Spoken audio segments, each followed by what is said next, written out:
Hello and welcome. This is Dr. Suzanne, and today I would like to talk about how us as mothers we talk to our sons. Okay, today I want to focus on sons, okay?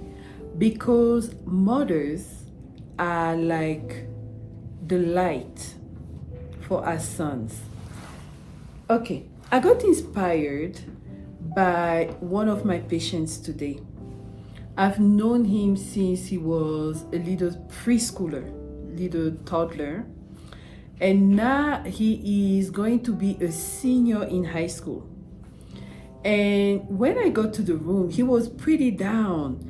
And there's a screening that I do on teenagers to find out how things are going. If there is any depression, anything that's bothering you. And I glanced at the paper and it was suspicious, okay? But I also see his demeanor. He's not happy, he's sad, he has the shoulders down. And I'm like, hey, what's happening? Are you doing well? And right away he opened up, because I always talk to my patients as if they're my children, right? So he felt safe to open up. And he was telling me that he had an argument with his mother, and she said words that broke him inside, and he started crying. And I was tearing up like, oh my God. I'm very sensitive with children, okay? And with my experience and what I know, I get very I understand the consequences behind a lot of actions. So I asked him in particular, what did he say that hurt you so much? He said, my mom said that I will not amount to anything. And right there, I started telling him, look, your mom has spoken something negative. And I understand. Maybe you guys got into an argument. Maybe you got, something happened. But you have to forgive your mom.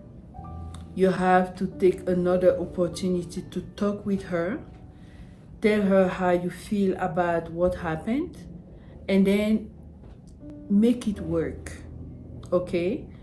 And in my heart, I knew that I was going to call the mother, because I've also known her since she's been bringing her children. She actually has 5 children. To me, I was like, there's no way I let this go. But meantime, I spent more than an hour with this child, talking to him, rebuilding up his self-esteem, and giving him new ways of thinking, giving him the permission to be successful and to dream bigger. And I told him, look, I'm going to bless you. I'm going to bless you with the blessing of a mother. I'm going to bless you with the blessing of the womb and the blessing of the breasts. And I started uttering positive words to this child, telling him how great he was going to be, giving him strategies. And by the time we were done, he was all smile. He was all so light and just thanking me. And I was telling him, the other thing you have to do is to hold on to God. Do you have a Bible? He said no. I usually have Bibles in my office, but for some reason I've been giving them away. I didn't have any. By the time I came back, he told me I just ordered the Bible. And I was like, oh, thank you, Lord. And I started giving him the passages I wanted him to read, to memorize, and begin to pray on a daily basis. I started giving him strategies to do better, to succeed and to be the head and not the tail. So, mothers, the way you talk to your children, especially the boys, matters a lot. It matters a lot because when they go out there, they are in the jungle. They face opposition. They face rejection. They face hatred. So you are this safe place, this place where they can chill, where they can be themselves, where they can have the permission to fail, and you don't judge them. All you do, allow them to learn the lessons, but still remind them that you are there for them. They are the head and not the tail. They are above and not beneath. They are going to do great.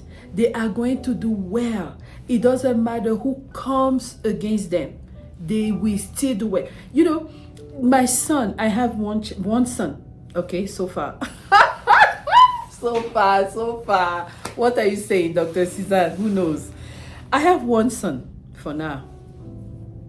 And he was the youngest. He's the last of my children. So by the time I had him, I knew so much about early childhood development.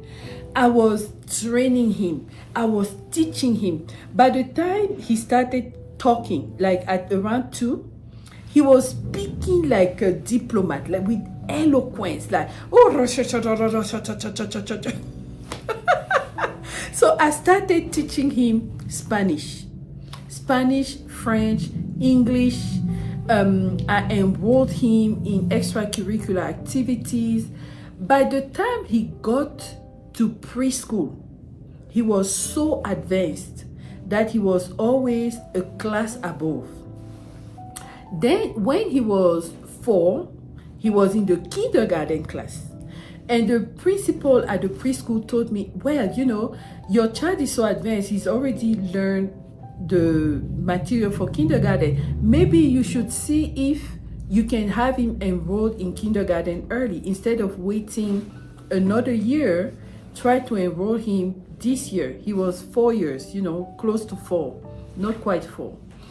And I said, okay, why not? He's mature, he seems to be smart. Let me try. So I reached out to the school district and I said, look, I want to enroll myself. I would like to enroll my son early. And they said, no, we don't do that anymore. We stopped doing that 2 years ago.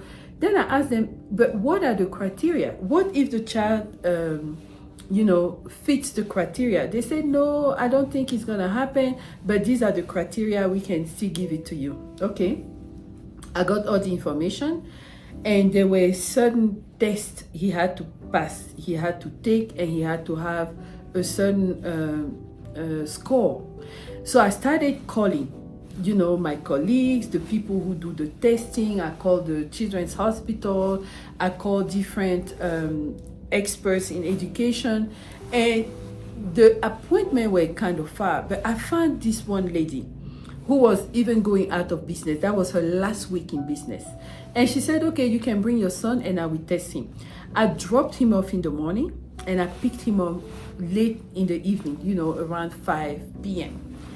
So he spent the whole day being tested for all kinds of things. When I came to pick him up, she was like, I've never seen a child like this, and I'm actually going to write a letter of recommendation to the superintendent of the school district to allow him to start school early. And that's how my son got into school early. But people were so annoyed because I was able to go through the hoops, and they decided that they were going to show me that I am too aggressive, I'm too pushy, and this child is not going to do that well. I tell you, warfare started. Teachers will call him name at school. They will call him crazy name. They will, give him low grades, not based on his intelligence, but based on behavior. I had a teacher call me one day to tell me, oh, Suzanne, I'm very sorry to tell you this, but I think your child is retarded. I was like, what? My child retarded? Do you know who you are talking to? This child got tested. So she didn't know I was a pediatrician. She didn't know the child was tested before. She had no clue when she called. Then she apologized. When she did that, because there were too many attacks on my child, I started complaining to the school district. Then it became an open war to the point where we almost went through a lawsuit. Is to tell you that your children, your male children, the male in general, they are fighting and they are facing lions out there. So you as the mother, you have to be the one reassuring them. You know, every time the teacher said something negative about my son, I would speak the contrary. I would tell him, you are the head and not the tail. You are a genius. You are so smart. You can do it. You can get it done. You can do this. And I will give him strategies. And I will get, help for him. And I will just speak life. At some point, I gave my children affirmations, positive words and sentences to speak on their lives before bedtime. When they woke up, when I was driving them to school, I was pouring into them. As a mother, please never tell your child that they are a failure. No.